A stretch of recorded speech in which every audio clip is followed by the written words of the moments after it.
All right. I think we'll, And Jordan, we did decide we are going to record this part, and then when we go to breakouts, not right. Okay.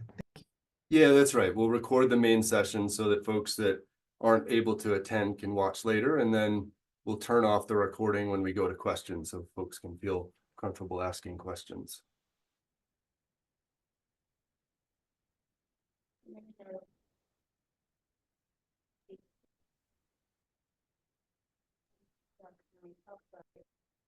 And Dawn, if you want to help monitor the chat, that would be terrific.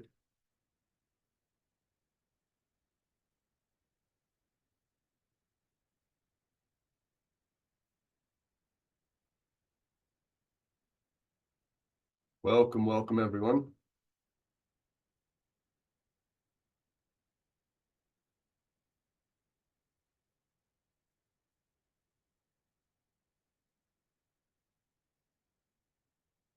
Okay, the rating room is all clear, so we probably can get started. People might still filter in, but we have a good set of people here to go with. Wonderful. Well, thank you very, very much for attending. I'm really excited to see so many faces here and folks that are interested in our program. My name is Jordan Suter, and I'm the chair of the graduate program in the Department of Agricultural and Resource Economics here at Colorado State University.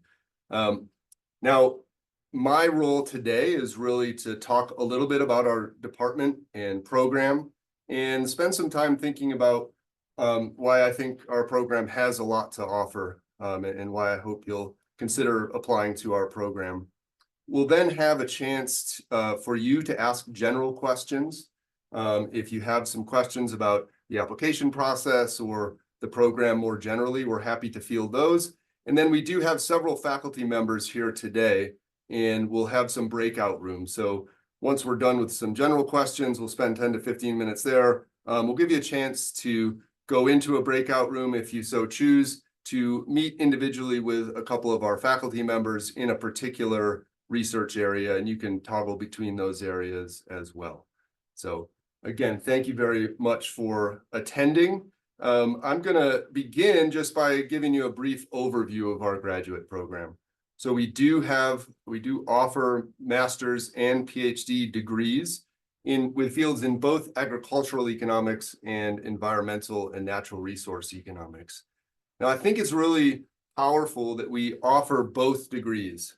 We end up with a full curriculum of master's level courses, but many times our master's students want to dabble into the PhD program and take a class or two, and potentially then move into the PhD program after the second year. But being able to take some of those PhD courses in your second year, I think is a really nice advantage. And likewise for PhD students that want to maybe take a background master's level course or two, that option is also there. And so having both master's and PhD degrees, I think, offers us some additional flexibility, offers our students some additional flexibility. Now, we have currently 44 graduate students in our program. We have 12 master's students and 32 PhD students. Typically, our cohort sizes are about equal between the Master of Science and PhD program, but our PhD students typically stay for at least 4 years, whereas our master's degree is a 2-year program. So we end up with more PhD students overall than master's students.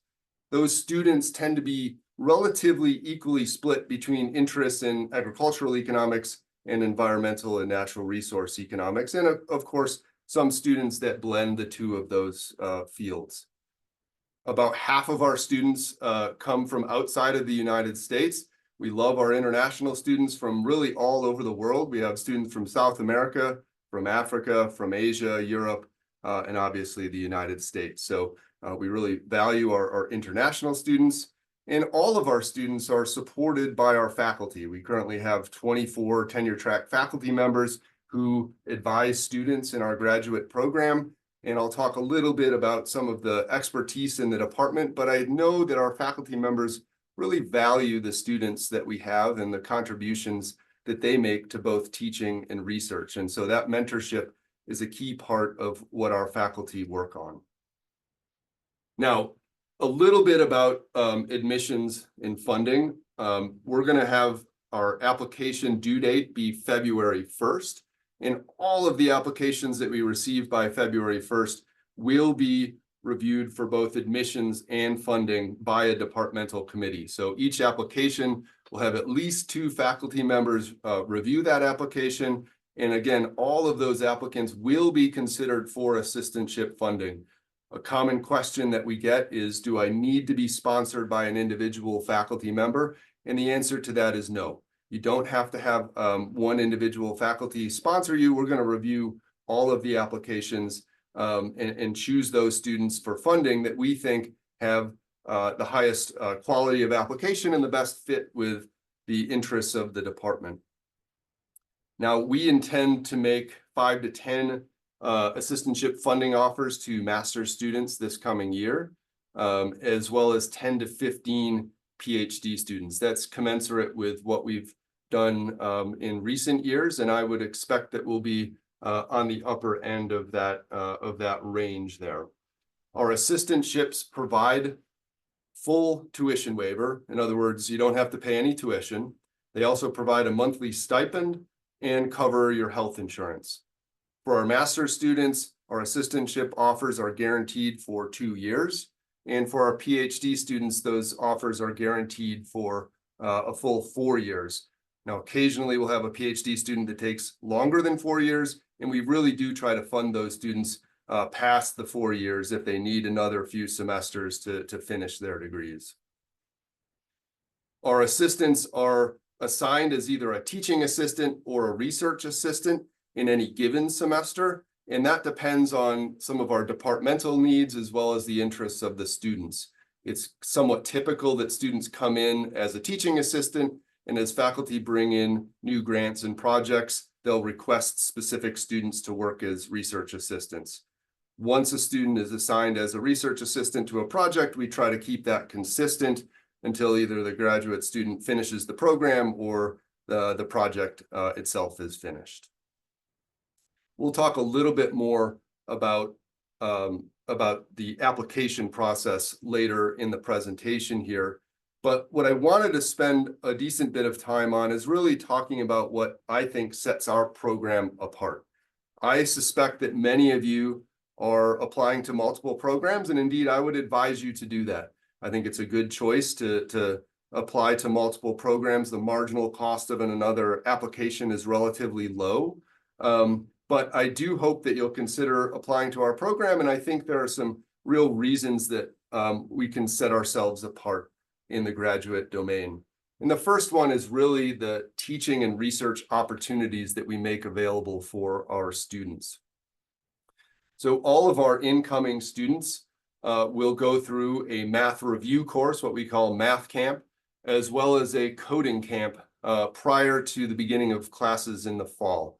Those are multi-day workshops that cover and hopefully review mathematics as well as some R programming, so that students kind of hit the ground running when the semester starts on a similar wavelength with respect to both mathematics and coding. We also offer, once the semester starts, what we call lab meetings. Those are monthly meetings with graduate students and faculty in 2 areas. One is in agricultural and food systems, the other is in environmental and natural resource economics. And these are awesome opportunities for students to present early stage work and get feedback from their peers and from faculty in a very informal and low pressure situation. I think we've found that it's really beneficial for students to begin presenting research early and often. And these lab meetings provide a great opportunity to do that, as well as to hear from your fellow classmates and learn about what types of things they are working on. We have a weekly departmental seminar series, and those seminars really cover and bring in folks from outside of CSU typically that are presenting more polished work. And so this gives students an opportunity to see what that polished research looks like and to build their research network with folks from outside of Colorado State University. In addition, we host joint symposium with the University of Wyoming. That's something that our graduate students typically manage, and We have a research symposium with graduate students in the PhD program in the Department of Economics at Wyoming, as well as with our master's students, a separate symposium with the master's students in the Department of Agricultural Economics at the University of Wyoming. Believe it or not, that's only an hour down the road in Laramie, and so it's nice to have that kind of your research network extend beyond CSU to graduate students also at the University of Wyoming. Of course, we also offer funding for travel to academic conferences that are regional, national, and even international. So our students that are presenting their research, we really encourage them to get out and present that research, and we offer some travel funding to support those experiences. So I've talked a little bit about research, and I really think that some of the research that our students and faculty are engaged in is really critical research, cutting edge research on important research questions. So obviously I can't provide all of the research that we're doing in the program at the moment, but I wanted to provide some of the highlights here, thinking about some research related to wildfire economics, water resource management, energy, and climate policy. You see some of the research, for example, by faculty member Jude Baham on the economics of wildfire, published in the annual review of resource economics. Cool research by Jesse Burkhardt, another faculty member, looking at the relationship between air pollution and crime. We have some work with Aaron Rosenzik, who is a former PhD student in our program. This is research recently published in the American Journal of Agricultural Economics, looking at the relationship between energy pricing and groundwater use for irrigation. Finally, I have an article there by faculty member Matt Warman, looking at the critical importance of linking carbon markets. In addition, we have a lot of great research going on in the areas of agricultural production, food systems, food security, and health.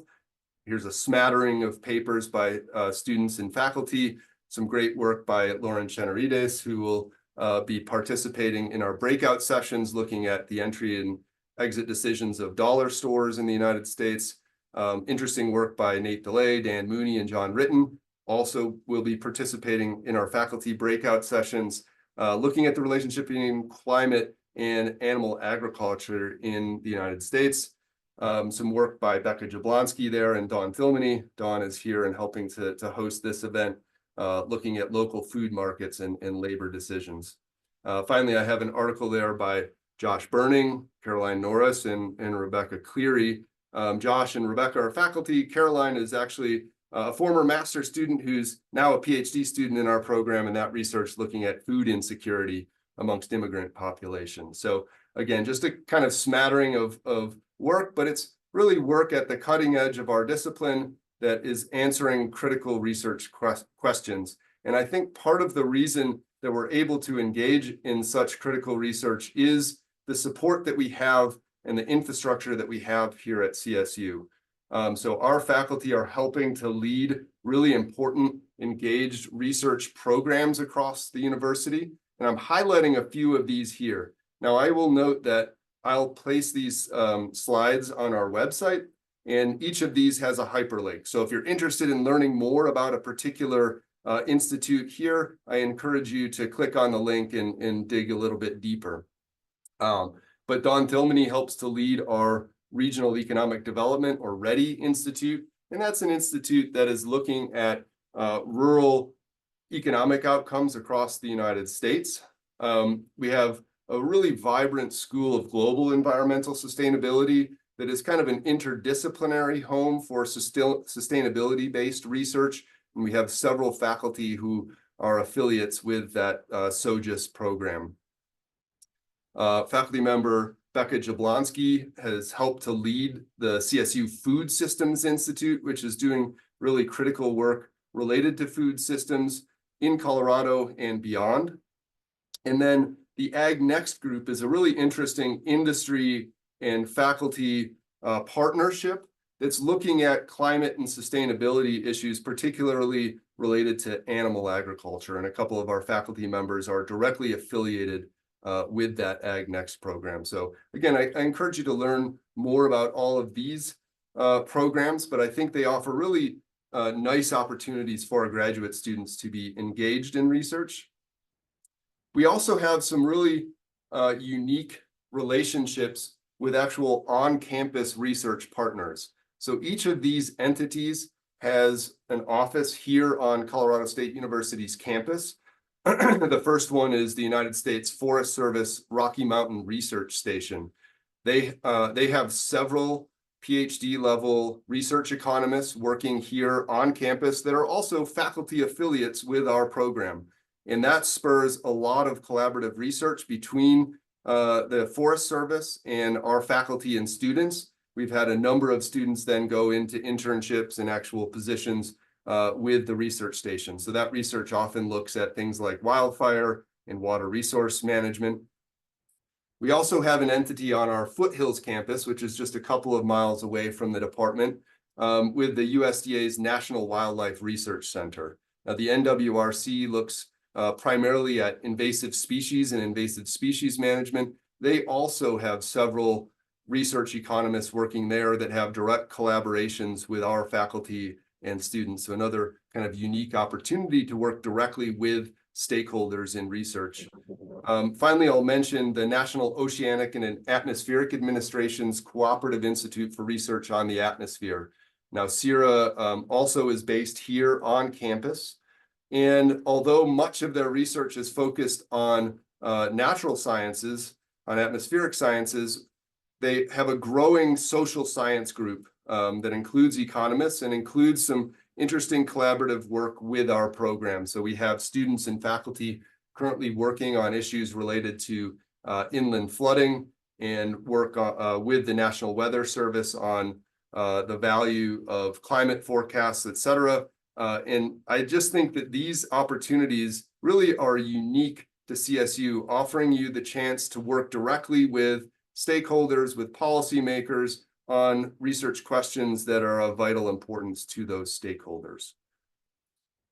Now, an academic department is really nothing more than a group of people, right? A group of individuals, but our hope is that those individuals really form a community, and a community that supports vibrant research and teaching. And so that's something that we really strive for and we really value, supporting one another. I think we have some really passionate faculty members who are very excited about the research and teaching that they're engaged in, but they also value one another and value our graduate students. So on the lower, I guess on the upper left, you see a photograph of our faculty. And then right below that is a snapshot of some of our graduate students. And, you know, I think that a student that is happy is a student that's productive. And so we really do try to build that sense of community within the department and support our students throughout the process. I will also mention that Fort Collins is a pretty great place to live. If you haven't had a chance to visit Colorado, it's a beautiful mountainous state. Fort Collins is actually relatively flat, but we're right up against the foothills that lead up to 14,000 foot mountains. And so the picture on the upper right is about 45 minutes from Fort Collins, Lake Agnes. You can also get up to Rocky Mountain National Park in about an hour. And so some really awesome outdoor recreation opportunities and ways to get outside. Alternatively, you can stay here in Fort Collins, and the picture on the lower right is a picture of our kind of downtown, old town Fort Collins, which is a very safe and inviting college town for our students, and again, just an excellent place to live. Now, another important question that you probably have is, what do students do when they finish your program? And so I will also invite you to click on the link, the hyperlink there that says recent placements once I put this online, because you can see all of our recent placements over the last 5 years for both our master's and PhD programs. Those are all listed on our website. Here I just provide some highlights. So at the master's level, I would say we have about a quarter of our students do go on to PhD programs, either our own PhD program or other top PhD programs across the country. But we also have many of our students who take positions right out of the master's degree. So you can see some folks working with the U.S. Forest Service, the National Park Service, doing work in the consulting realm, as well as for non-governmental organizations, the American Farm Bureau. At the PhD level, we've been really fortunate over the last few years to have to place our students in excellent opportunities. Recent graduate going to the World Bank, working in the Young Professionals Program. A couple of our recent graduates going to tenure track faculty positions, one in Canada at the University of Manitoba, another in the US at the University of Florida, as well as a research fellow opportunity with the US Forest Service. So I think some really great outcomes for our students, and I invite you to learn a little bit more about those outcomes on our website. So my last real slide here is about the application process that I touched on earlier. Again, all of those applications are due by February 1st in order to be considered for funding. You can see the link there to the graduate admissions website. And I'm actually going to turn this over to Kathy Bruce. Now, Kathy is our graduate coordinator. She is incredibly helpful. She helps our students navigate not just the application process, but all of the formalities of being a graduate student. She's there as a resource to help you. And I'm sure if you apply to our program, you will get emails from Kathy and again, just a wonderful resource for our students. And so, Kathy, if you wouldn't mind talking through some of the outcomes on this slide, that would be wonderful. Sure, absolutely. So as Jordan said, I'm here to help you with the application process, and then once you become a part of our program, to help you matriculate through the program. So you'll definitely know my name and my face. So to start with, I pasted the link right there in the chat that this is where you apply. It's on the graduate school website. And I'm actually going to start right off the bat with common questions that I get. When you apply, you must have GRE scores, so they will not be waived. You do have to take the GRE. However, we will accept unofficial scores. You do not have to have the testing center send them to us, and I'll explain to you how we can get through that. And then also, if the English proficiency applies to you, you will know this is something that is required by the university, and we cannot waive this at the department level. Some people, some people are applicable to an exemption list where you don't have to meet the English proficiency requirement, and I'm sending you the link there in the chat again. The GRE cannot be waived. I'm sending you the link again so that you can see if you are exempt from the English proficiency exam or not. And you'll have to determine whether or not you are. So what will happen is when you apply and you click submit, you will then have the opportunity to upload your unofficial GRE scores. And you'll have the opportunity to upload your unofficial English proficiency scores and your unofficial transcripts. All of these items, once submitted to the portal, will allow us to review your application.